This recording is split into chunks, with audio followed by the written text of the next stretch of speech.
आज आप लोग को मैं दिखाऊंगा कावड़ यात्रा और कावड़ यात्रियों के बारे में कुछ जानकारी दूंगा। हमारे साथ में इस वक्त ट्रेन में कुछ कावड़ यात्री है जो पटना ज़िला से सफ़र करते हुए आए हैं। इनकी टीम है पूरी और इन लोग मेरे ख्याल से 10 से 12 लोग हैं।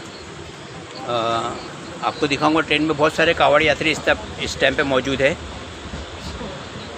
ये दिख रहा है आपको ऊपर जितने भी भगवा कलर का रंग पहने हुए हैं ये सब कावड़ यात्री है।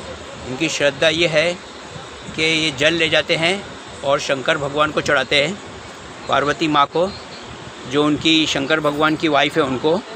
और इनकी यात्रा बहुत लंबी होती है। मैं तकरीबन लोग नॉर्मली जो यहाँ पर बैठे हुए वो 110 किलोमीटर से भी ज़्यादा सफ़र करके चल के और जल लेके जाकर यहाँ से एक दूर झारखंड के अंदर एरिया है जिसको देवघर बोलते हैं। देवघर के अंदर उन लोग ने जाके ये जल चढ़ा कर है। देखो ये सब सो रहे, इसमें बच्चे भी हैं, बड़े भी हैं, औरतें भी हैं और बहुत सारे लोग हैं। ये सारे लोग वहाँ मंदिर से जाकर आ रहे हैं। इनकी आस्था ये है कि जब इन लोग शंकर भगवान को चढ़ा कर आएंगे जल तो इनकी मनोकामना पूरी होगी। और कुछ लोग निस्वार्थ भी जाते हैं वहाँ, ऐसा ज़रूरी नहीं है। ये हमारे साथ में एक भाई है जो सिंगर भी है, कृष्णा बिहारी इनका सिंगर का नाम है। ऐसा नाम इनका है, क्या नाम है सर आपका? राजेश कुमार ऐसा नाम है इनका।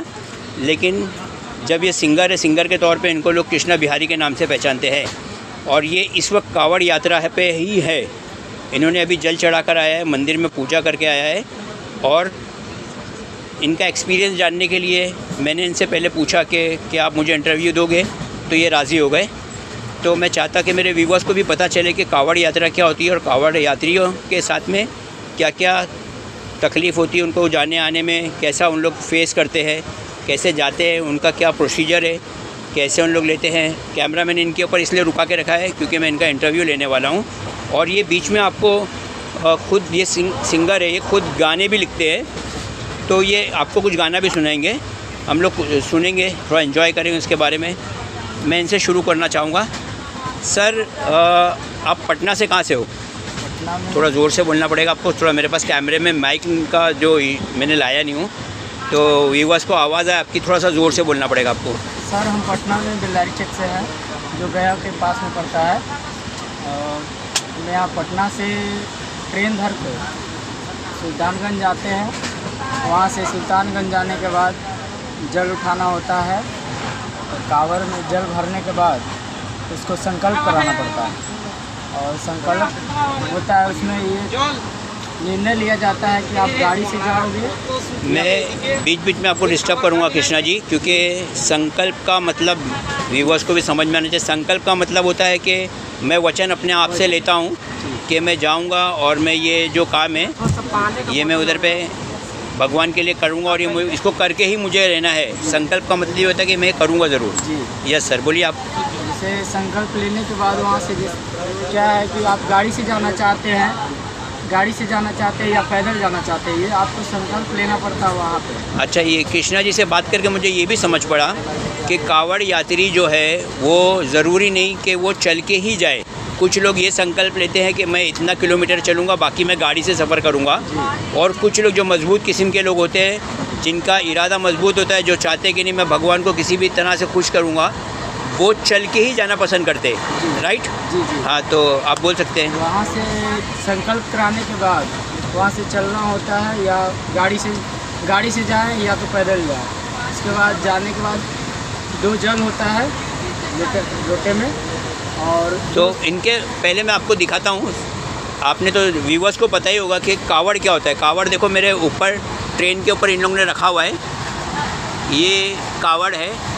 ये एक तरह की लकड़ी होती है जिसके दोनों तरफ पे बैलेंस करके मटका रखते हैं। मटके के अंदर उन लोग कोई 4 लीटर, कोई 5, कोई 6 लीटर, कोई 8 लीटर, कोई बड़ा भी ले जाए, कोई ज़्यादा भी लेता है। तो ज़्यादा से ज़्यादा कितना लोग लेके जा सकते हैं? ज़्यादा बहुत सारा ले जाते हैं अंदाज़न। अच्छा, 15 लीटर एक तरफ। अच्छा, मतलब दोनों तरफ 15-15 लीटर, 30 लीटर हो गया। सभी का अलग अलग आस्था होता है। कोई शिव जी का मूर्त ले जाता है, कोई हनुमान जी का मूर्त ले अच्छा, जाता है।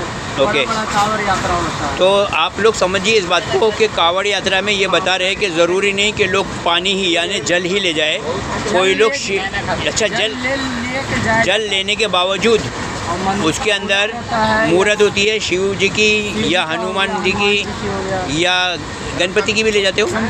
गणपति की भी ले जाते, जो महाराष्ट्र में जिसकी मान्यता बहुत ज़्यादा है। लेकिन ये पटना में रह के बता रहे कि नहीं, गणपति भी लोग इन लोग यहाँ से ले जाते हैं जल के साथ में।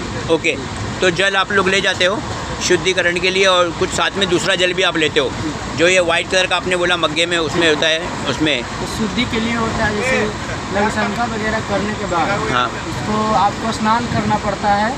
स्नान करने के बाद भोले बाबा से माफ़ी मांगना पड़ता है और उसको छींटना पड़ता है। उसके बाद कांवड़ फिर से उठा के आगे की ओर बढ़ना पड़ता है, या तो खाना खाए या कुछ करें। ओके। फिर वो इनका बोलने का मतलब है कि मल मूत्र, अगर किसी तरह से कोई इंसान को संडास पेशाब लग जाए, वो मल मूत्र त्यागने के बाद में उसको अपने आप को शुद्धिकरण करने के बाद में भगवान से माफ़ी मांगना पड़ता है। अच्छा, खाना खाने के बाद भी अगर आप खाना खाने बैठ गए, अगर आप नमक वाला खाना खाते हैं तो अच्छा, अगर नमक वाला खाना खाए तो शुद्धिकरण करना पड़ेगा कांवड़ आपको। यात्रा में 2 तरह का यात्रा होता है। ओके। एक फलहारी बन जाते हैं, जो कि जल संकल्प लेने के बाद उनको नमक खाना नहीं होता है। जल संकल्प लेने के बाद फल खाना होता है, सिर्फ फल, नमक नहीं खाना होता है। ओके। एक होता है कि सभी खाते हुए जाता है सारा चीज़। ओके। उसके बाद वही जल उठाते हैं, जाते हैं। तो आपने जल, आपने तो पटना के रहने वाले हो, जी पटना से आप निकले, जी चल के गए चल के गए सुल्तानपुर तक का, वो कितना सुल्तानगंज। किलोमीटर? सुल्तानगंज, सॉरी, सुल्तानगंज तक आ गए। सुल्तानगंज में कितना किलोमीटर है पटना से?